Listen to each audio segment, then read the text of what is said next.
Section இ episode 4. போன எபிசோட்ல ஜேஜேவை காப்பாற்ற கீஃபர் வந்திருப்பாங்கல்ல. ஸோ அதுல இருந்து தான் இந்த எபிசோட் ஸ்டார்ட் ஆகுது. கீஃபரும் ஜேயும் ஃபைட் பண்றதுக்காக ரெடியா இருக்காங்க அந்த பசங்க கூட. அப்ப கீஃபர் வந்து ஃபைட் அப்படின்னு சொன்னோடனே 2 பேரும் சேர்ந்து அந்த பசங்களை பயங்கரமா அடிக்கிறாங்க. பசங்கள்லாம் கீழே அங்க படுத்து கிடக்குறாங்க. ஜேவும் முடியாதனால அங்கேயே படுத்துடுறான். கீஃபரும் அப்படியே அவன் பக்கத்திலேயே படுத்துடுறான். அப்ப வந்து கீஃபர் வந்து கேட்குறான், நீ என்ன அங்கேயே செத்துட்டியா? ஒருவேளை நான் வரலன்னா நீ என்ன பண்ணிருப்ப? அப்போ ஜெய சொல்றா, ரொம்ப ஓவரா இருக்கு அப்படின்னு சொல்றான். அப்போதான் கீஃபர் வந்து ஜெயை பார்த்து, நீ ஓகேவா இருக்கியா ஜே அப்படின்னு கேட்குறான். ஜெய வந்து இது கீஃபர் தானா அப்படின்னு ஒரு ஷாக்ல பார்த்துட்டு அப்படின்னு சொல்றா. பட் வேற எதுவுமே அவர் சொல்லலை. ரொம்ப நேரம் படுத்துட்டே இருந்ததுனால கீஃபர் எழுந்து வா போகணும் அப்படின்னு சொல்றான். ஜெய் வந்து இல்லை என்னால முடியல, நீ போயேன், நான் உனக்கு பின்னாடியே பொறுமையா வரேன் அப்படின்னு சொல்றான். கீஃபருக்கும் வந்து நம்ம இப்ப போனோம் அப்படின்னு கத்துறான். ஜெய் வந்து சரி எழுந்துக்கிற மாதிரியே அப்படியே இப்படி இப்படி இப்படின்னு பொறுமையா எழுந்துக்கிறான். கீஃபர் வந்து இதெல்லாம் வேலைக்கு வந்து நான் போறேன் அப்படின்னு சொல்லிட்டு அபாட் முன்னாடி போறான். ஜெய் வந்து கீஃபர் போறதையே பார்த்துட்டு இருக்கான். அப்ப போகும்போது கீஃபர் சொல்றான், நீ ரொம்ப பொறுமையா இருக்க, ஆமா மாதிரி நகர்ற அப்படின்னு சொல்லிட்டு அவன் போவான். ஜெய்க்கு ஒரு மாதிரி கடுப்பாயிடும். யூரியும் சியானும் வராங்க. வந்த யூரி வந்து கீஃபர் எங்க அப்படின்னு கேட்குறான். இப்பதான் அந்த பக்கம் போனான் அப்படின்னு சொன்னோடனே சியன் கிட்ட சொல்லி கீஃபரை போய் தேடு அப்படின்னு சொல்லி யூரி அனுப்பிச்சிடறான். ஸோ அப்போ வந்து ஜேஜே கிட்ட பேசும்போது பின்னாடி ஒரு பையன் வந்து யூரியா அட்டாக் பண்றதுக்காக வரான். அப்போ வந்து ஜே சொல்றான், உனக்கு பின்னாடி பாரு அந்த பையன்னு சொல்லும் போது யூரி அந்த பையனை போட்டு புலங்குறான். ஜேயால நடக்க முடியல இல்லையா, அதனால யூரி வந்து அவளை கேரி பண்ணிட்டு போவான். அப்போ வந்து ஜே கேட்பான், இதெல்லாம் ஏன் பண்ற, வேண்டாம் அப்படின்னு சொல்லும் போது யூரி சொல்லுவான், ரொம்ப இல்லை, நானும் உன்னை அப்படியே தூக்கிட்டே ஃபுல்லா போறேன்னு நினைச்சியா, அவ்வளோலாம் கிடையாது அப்படின்னு சொல்லிட்டு போகும்போது அவன் சொல்லுவான், பட் ஜே நான் உன்கிட்ட ஒரு ஃபேவர் கேட்கணும், எனக்காக நீ செய்வியா அப்படின்னு கேட்கும்போது ஜே சொல்லு, ஸோ அதனால ஏதாவது பிரச்சனை வந்துச்சுன்னா நீ பார்த்துக்கோ அப்படின்னு சொல்லி ஒரு ஃபேவர் வாங்கியிருப்பான். கீஃபரை மாட்டி விட்டுறாத அப்படின்னு சொல்லி ஒரு ஃபேவர் வாங்கியிருப்பான். இவளும் சரின்னு சொல்லிடுவான். ஸோ ஜே வந்து கிளாஸ் ரூம்ல உட்காந்துட்டு இருப்பா.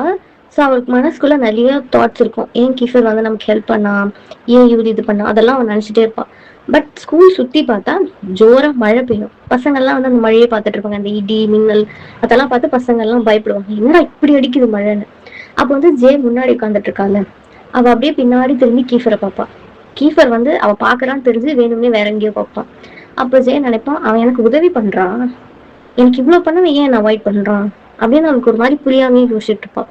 அப்போ வந்து ஸ்கூல்ல இருந்து ஒரு அனௌன்ஸ்மெண்ட் வரும், இன்னைக்கு ஸ்கூல் கிடையாது, நீங்க எல்லாம் வீட்டுக்கு போயிடுங்க, பார்த்து சேஃபா போயிடுங்க, ஏன்னா மழை ரொம்ப ஃப்ளட் வர அளவுக்கு இருக்கு அப்படின்னு சொல்றாங்க. எல்லாரும் அப்படியே ஜாலி ஜாலி ஜாலின்னு கத்திட்டு குடுகுடுன்னு போயிடுவாங்க. எல்லாருமே போயிடுவாங்க. ஜே வந்து போன்ல வந்து மெசேஜ் பண்ணுவா, கால் பண்ணிட்டே இருப்பா தொடர்ந்து ஏரிஸ்க்கு, நீ போகும்போது என்னையும் வீட்டுக்கு கூட்டிட்டு போய் ஏரிஸ் அப்படின்னு சொல்லிட்டு.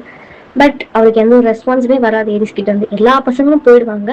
யூரி வந்து தன்னுடைய அம்பர்லாம் எடுக்கிறதுக்காக வரும்போதுதான் பாப்பான் ஜே இன்னும் போகவே இல்லை, அங்கேயே இருக்கான்னு.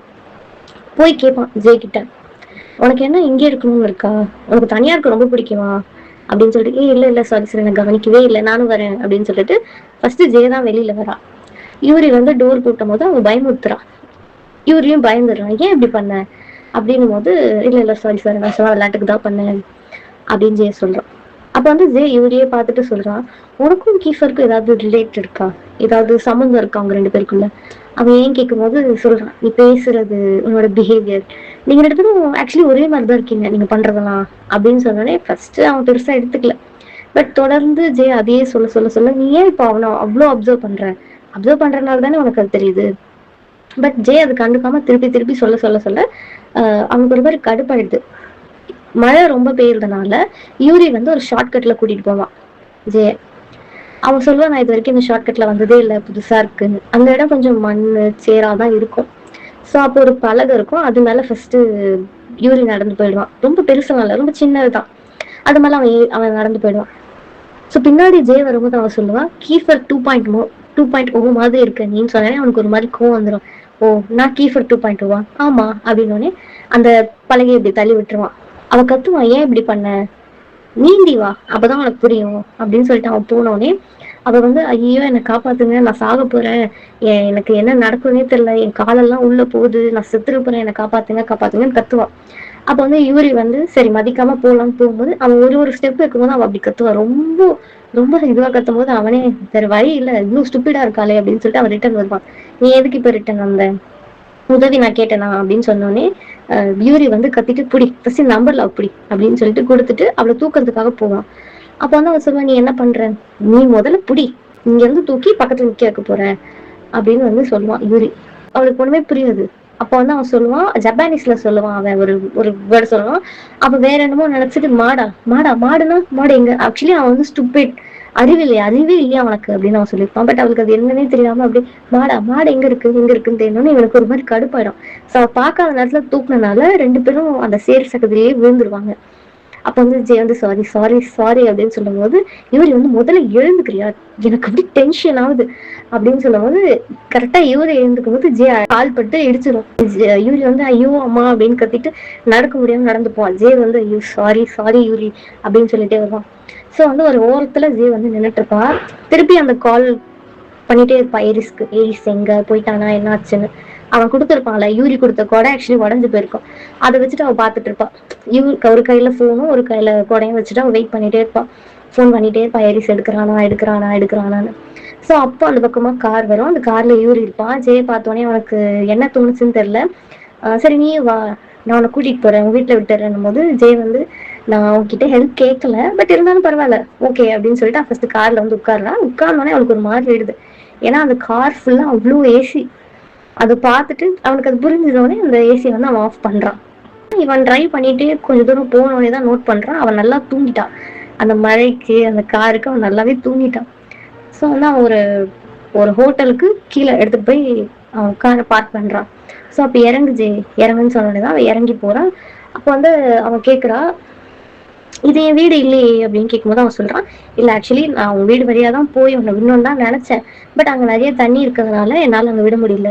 ஸோ வேற வழி இல்லை எனக்கு, அதனால நான் என் வீட்டுக்கு கூட்டிட்டு வந்துட்டேன் அப்படின்னு சொல்லிட்டு அந்த ஹோட்டல் கூட்டிட்டு போறான். அப்போ வந்து அவன் சொல்றான், இங்கதான் தங்கி இருக்கியா நீ, இவ்வளோ பெரிய இதுலதான் நீ தங்கி இருக்கியா அப்படின்னு சொல்லும்போது ஆமா அப்படின்னு சொல்லிட்டு அவங்க லிஃப்ட் எல்லாம் ஏறி மேல போறாங்க. அப்போ வந்து ஜெய் கேட்கிறான், ஆமா உனக்கு எப்படி என் வீடு தெரியும், வீடு பக்கம் போனோம்னு சொன்னல எப்படி தெரியும் கேட்கும்போது அவன் ஒரு மாதிரி முழிச்சிட்டு சிஎன் சொன்னா, ஓ அவனா அப்படின்னு சொல்லிட்டு ரெண்டு பேரும் மேல போறாங்க.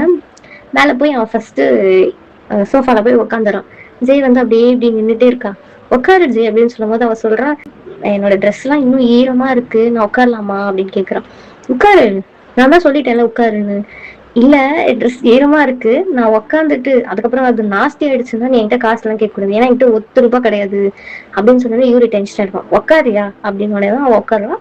அப்ப வந்து அந்த வீட்டுல வந்து மேட்லாம் இருப்பாங்கல்ல, உங்க கிராண்ட் ஃபாதர் வந்து உங்களை பார்க்க வர்றாராம், ஸோ நீங்க என்ன பண்றீங்கன்னு கேட்கிறாருன்னொடனே இல்ல இப்பெல்லாம் எனக்கு அவரை பார்க்க இன்ட்ரெஸ்ட் இல்லை, வர வேணான்னு சொல்லிடுங்க அப்படின்னு யூரி சொன்னோடனே ஜெய் வந்து தலையிலே ஒரு தட்டி தட்டி, உனக்கு அறிவே இல்லையா, பெரியவங்களுக்கு எப்படி ரெஸ்பெக்ட் பண்ண தெரியாதா அப்படின்னு சொல்லும்போது யூரி சொல்லுவான், எல்லாம் ஓகேதான் பட் இப்ப நீ என்ன அடிச்சு பத்தியா, அதுதான் சரியில்லை. ஒரு ரூமுக்கு கூட்டு போய் யூரி வந்து சொல்லுவான், இது வந்து என்னோட ரூம், நான் வந்து கெஸ்ட் ரூம்ல இருக்கேன், நீ வந்து இதுல இருந்து எந்த ட்ரெஸ் வேணாலும் எடுத்து போட்டுக்கோ, நீ ஃபீல் கம்ஃபர்டபுளா இருக்கணுன்றதுக்காக நான் இப்படி சொல்றேன் அப்படின்னு சொல்லுவான். சரின்னு சொல்லிட்டு ஜெய் வந்து ட்ரெஸ் எல்லாம் சேஞ்ச் பண்ணிட்டு அந்த ரூம் சுத்தி பார்க்கும்போது அங்க ஒரு விண்டோ மாதிரி இருக்கும். அது என்னது அப்படின்னு போய் அவ பாப்பா.